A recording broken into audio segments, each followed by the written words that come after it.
Hi everyone, welcome back to another video from Tech Basics. In this video, I'm going to be showing you how to log into Loancare mortgage account.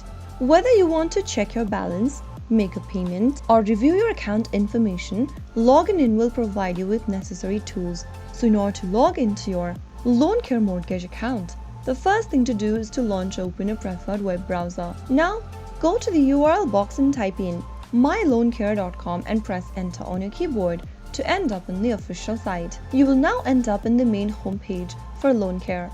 To log in and access your mortgage, you will need to enter your user ID on the right hand side, followed by your account's password.